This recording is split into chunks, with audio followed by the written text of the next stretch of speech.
Sure. So for those who are new, my name is Nick Drew. I'm with Smithsonian. I'm one of the co-chairs. Jeff Stevenson is at Denver. He's our other co-chair. And Elise is our chair for the subcommittee for travel grants. And Travis Marsico, who is also here, is our chair for the subcommittee for mentorship.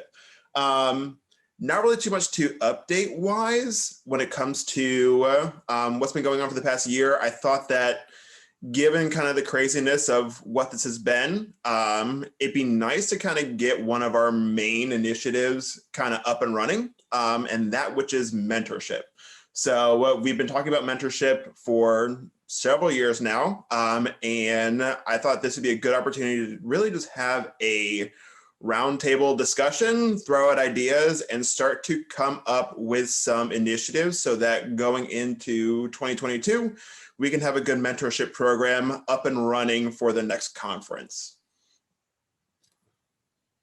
And we have a formally established grant-funded mentorship program. Elise runs that, but we also have heard a lot of ideas and on other aspects of mentorship that's the subject of discussion. And because we're going to be apparently all going, well, those of us who can afford it, going to Scotland a year from now, this takes on a lot of meaning, although mentorships, virtual mentorships is also something that could be discussed. And on a more broad scale, how does this mentoring work in light of DEAI work? How do we look at mentoring with that focus? I'll just leave it at that.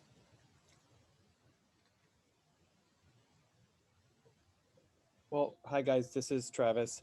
I appreciate Nick. Thanks for introducing it and opening this discussion, and Jeff. I think it's a really important part, and I have a lot of the same ideas from 2019. When you think back, 2019 was in Chicago and we were planning for a 2020 in Scotland, right? So we're kind of like back to where we were. And I know we only have 27 minutes of our meeting, so I don't want to monopolize it with the same old ideas, but some of the things we had discussed were, and it was in relation with the emerging professionals group, was, and I don't know where we are in this, implementing a survey of membership to find out what the like the new members in 2019 wanted out of the society, if they felt connected in ways they could feel more connected. There was that element was discussed. Actually soliciting feedback to find out how we could be most helpful. We had talked about pairing experienced members with new members and new attendees to the meetings, even outside the scope of the funding, so that we know that our successful mentorship program with supporting students to come to the meeting through the award process was something, but what about those who weren't awarded but still could use some mentorship to feel connected? And we had thought that there would be the funded group and then also the non-funded group, including the things like at the opening mixer and socials where you'd have a buddy or a partner who's more experienced and can actually help you network. I think Spinach is a meeting where a lot of times students come with advisors or supervisors or something in their business or museum, but maybe not always. And so, you know, it's hard to break into a group if you don't already have connections.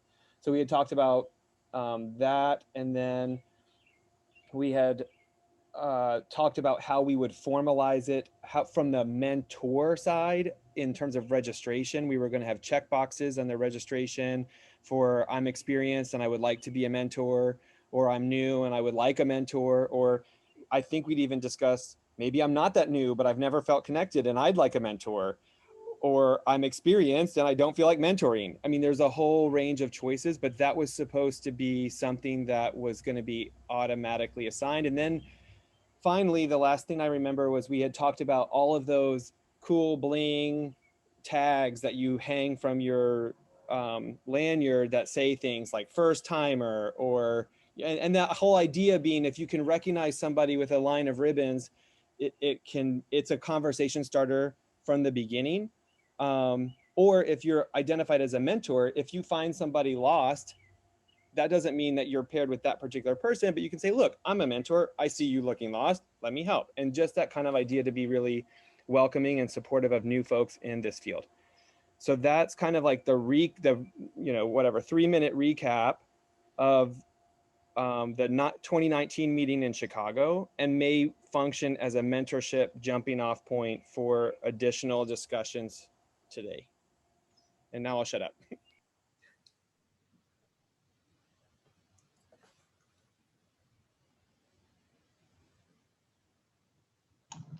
This is Elise. I can speak to at least the ribbon part. I had done research after the 2019 meeting to get new ribbons and suggestions on what they were to say. And, you know, when the meeting was done virtually, that sort of stopped. But I have all that information and we can continue, you know, we can make that happen for Edinburgh, certainly. And we have it in our budget to cover that. We did, and I had actually sent some prices to Ruth and to a couple other of you, I think. And I also was willing to donate money for the badge, the ribbon holder thing. So, you know, I think we can still do it. Okay. One aspect, part of this discussion, I've been looking at the really sharp wiki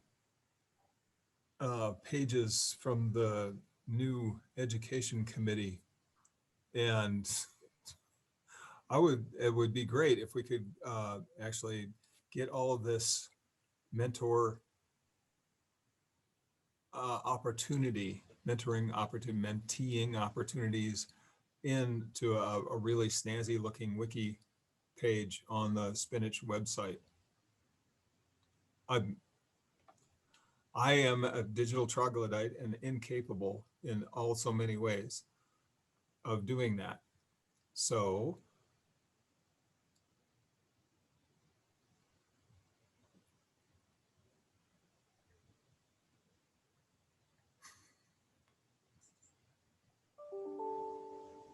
You looking at me, Jeff? I've just admitted my failures. No, I think that's a really good idea. Yeah, to definitely kind of turn that wiki page that we kind of have and jazz it up a little bit, gearing a lot towards mentorship. And yeah, the education committee did a great job. So I think working with them and using them as a template would be ideal. And Molly Phillips put in the chat that she can help. And she's an awesome tech person.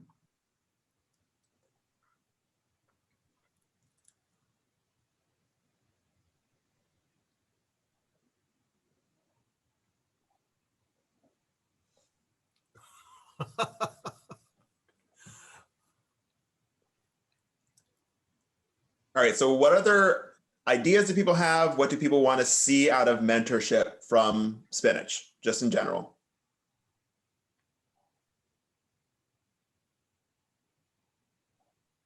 There are two things that I'd like to add. One of them could be language. because sometimes there's a language barrier. And so it would be really nice to be able to include that kind of information and be able to connect with someone that speaks your same language. And the other one is very related to what you were mentioning, Jeff, about the IDEA committee. And sometimes these mentor-mentee relationships work great. Sometimes they don't. And sometimes they work really, really poorly and badly. And that's why we need that support to make this a safe experience for the mentee as well. So I think that's when this would have to kind of talk to the IDEA committee. Yeah. Absolutely. One thing I noticed in my institution for the IDEA work is because we have very few BIPOC folk working on staff at my institution. A lot of them, those coworkers, are set upon for just about every issue that people deem involving DEAI. And they're kind of overworked, tired, not in the mood. At any rate, so this kind of thing we have absolutely have to be able to listen to everybody. And those are great ideas, actually. Does anybody know where the acronym DEAI got its start and why they didn't rearrange the letters to spell IDEA? At Spinach, it is IDEA. Okay. It just depends on each institution. There are other acronyms for different places. Yeah. Maybe some people didn't want to write the word IDEA. Who even knows?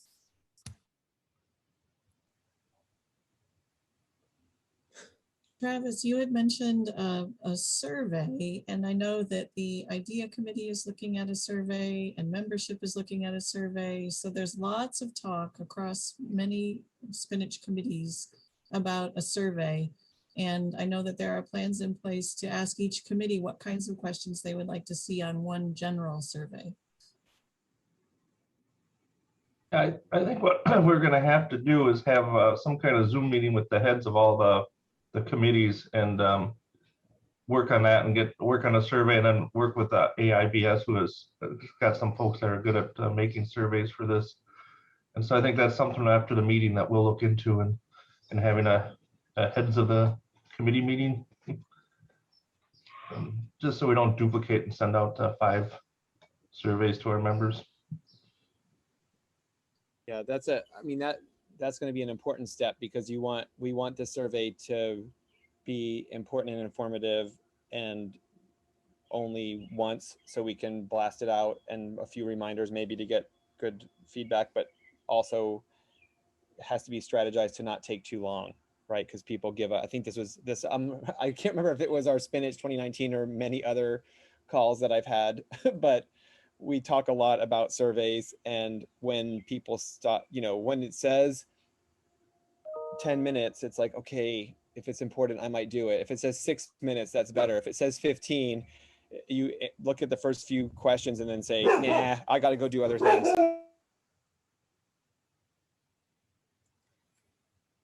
So I would like us to set some goals, some dates for the kickoff of our new wiki page would be one.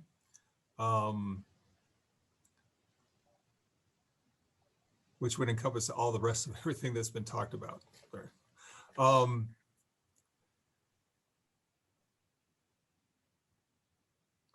Sorry, went blank. Elise, can you give us a little report on how things went for the grant?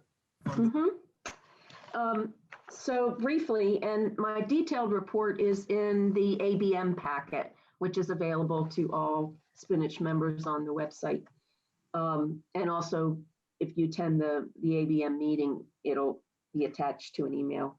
But anyway, of course, we had to change the grant this year. So we called it a conference registration grant. And we focused on trying to get people from underserved countries like Central and South America, Africa, Asia, and Eastern Europe. And we were successful in that. We had 12 applicants, only 3 of which were from the US. And one of those, a student here at the University of Florida in the Museum Studies program, is actually from Colombia and plans to return there. So we had applicants from Australia, Colombia, Madagascar, Mexico, and Uruguay. And we were able to fund all of them thanks to AIC. They provided free registration for all of the awardees, the recipients. We also changed the ways that you can contribute. Instead of just the requirement being that you are presenting a paper or doing a poster, we included things like contributing a session or workshop review or report to the SPNHC newsletter, submitting an article for the collections forum, submitting a virtual collections tour, or having a paper or poster accepted for presentation at the virtual conference. So that's pretty much in a nutshell what went on.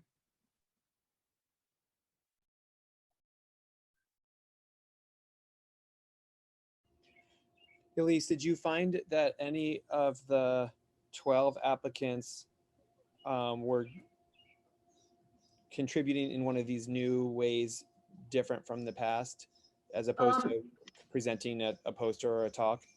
Yeah, several of the people had said that they want to contribute articles to collections forum.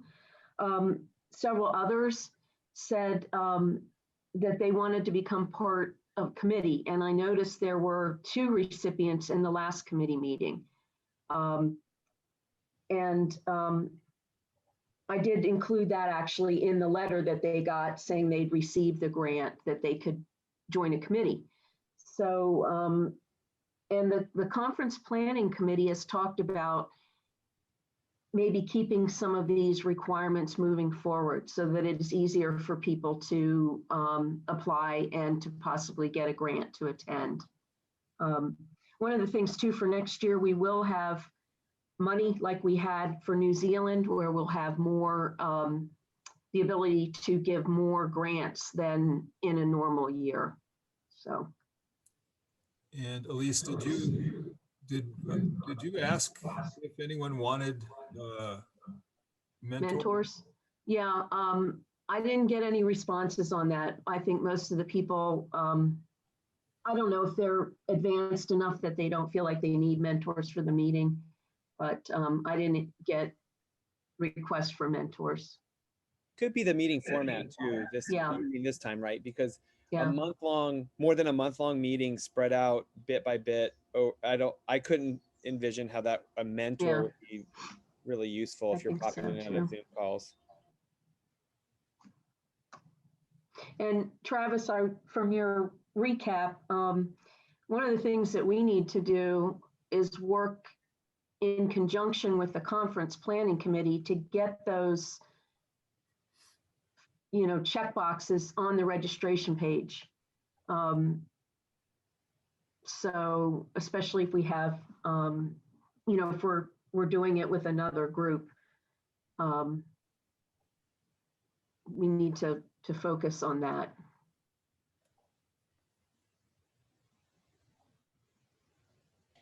Yes, I'm taking notes for the meeting right now, and I can send them among ourselves. I mean, I'm sure I'm not the only one, but I can send them among our group to at least have a record of this, because that's the important thing. And I think one of the things I remember talking to Carrie Harris about this, especially in the early days, is that, and I think it comes up at these kind of meetings, that SPNHC is a very conference meeting focused kind of organization, and it's easy for us to have the meeting and get, well, maybe I'm speaking just for myself. Easy to get, have the meeting, be energized, and then next thing you know, it's time to register again, and the year has passed, and we missed getting our check boxes. And it's like, you're right, that step of communicating with the conference organizers is a key one for the mentorship subcommittee of this group in particular, because we want the registration to be changed, I think. Do we agree? Do we need to have more discussion on what those check boxes should be? I mean, Mariana said it, adding what is your preferred language, or a mentor that speaks a particular language could be added. I mean, do you want to be a mentor? Do you need a mentor? And I remember also in 2019, we talked about having like hover over the words so that you could have a little box pop up and explain, I think, what it means. Because we were worried that new attendees might not even know what that means. I need a mentor. And so I think we had talked about having a little bit more, not to crowd out what the registration page looks like, but to have a little bit more information as well would be something to consider. Or is everybody comfortable with Elise and myself moving forward with a 2022 trial run in Scotland?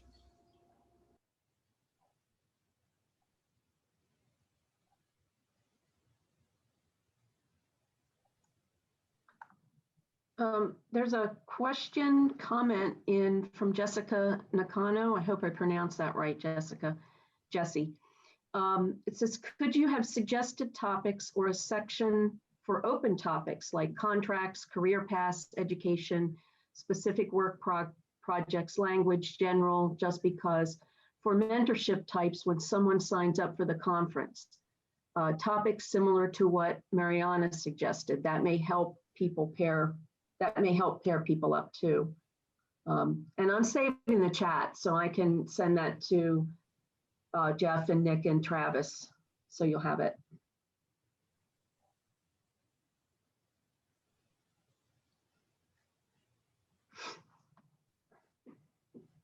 I think that's a good thing to bring up, especially because you can have people who maybe just want more of a general mentorship, or mentors who are just experts in their field and don't necessarily want to take on a specific person, but are open to people approaching them. So I think it's kind of good to have that diversity in terms of what the mentorship on the mentee side and the mentor side looks like.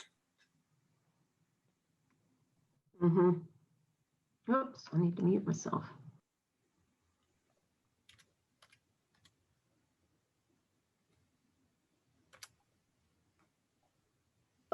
There's another, well, Jeff answered, there was another question in the chat box, but about having several people available as mentors for new attendees, because sometimes one-on-one doesn't always work. That was from Carol Keloff, and Jeff said yes. So do you mean like having one person who's a mentor for multiple people? Like a group? Also, yes. I kind of like that idea, because it's similar, when we bring students to the conferences and things, and we have our little student groups, that's sort of what we're doing. And we take our groups out and we do extra activities, and it's kind of nice. And also, let's not forget, one of Carrie's contributions from the recent past is to have mentors. Being a mentor doesn't mean that you're one of the old farts like me. It can also mean young people can be mentors as well.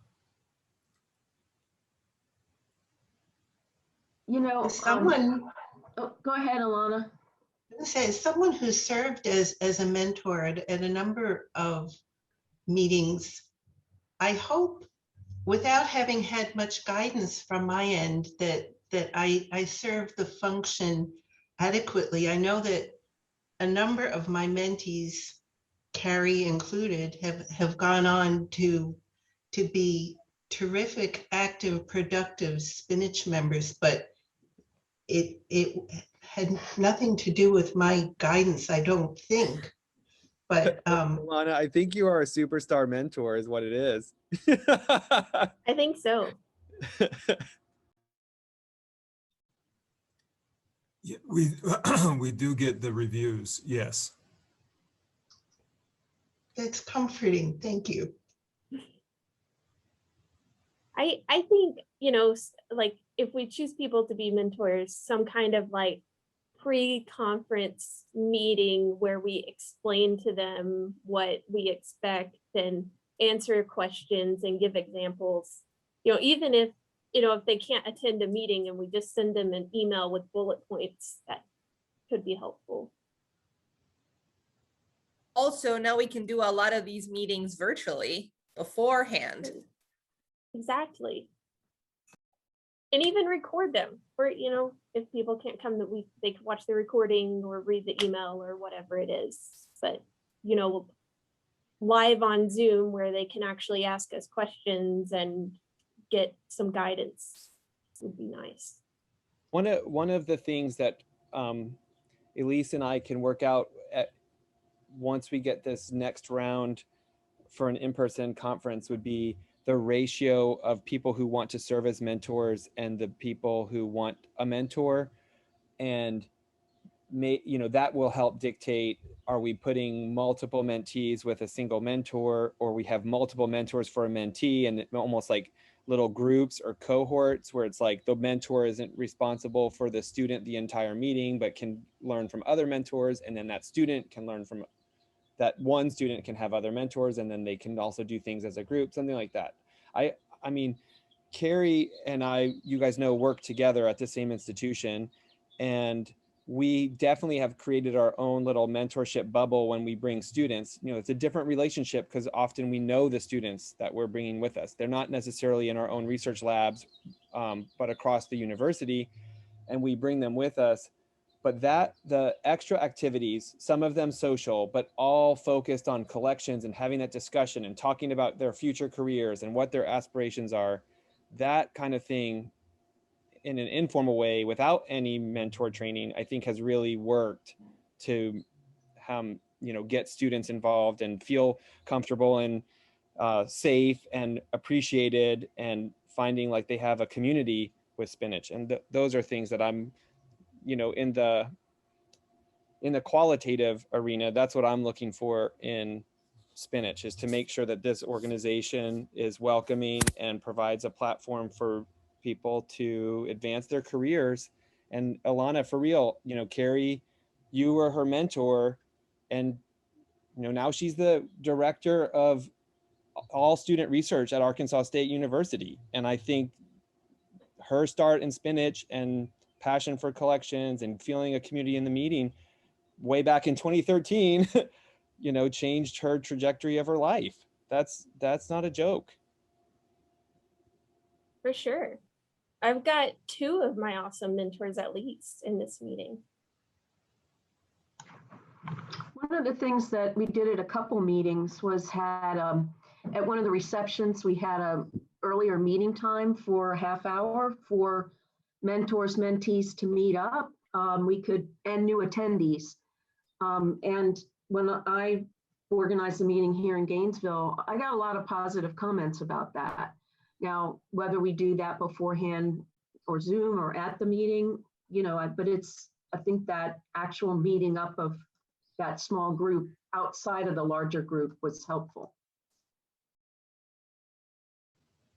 And Gainesville was the best. That was my first one. And I was hooked.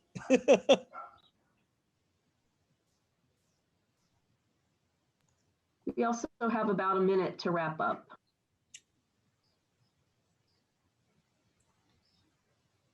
Thank you, everyone, for coming,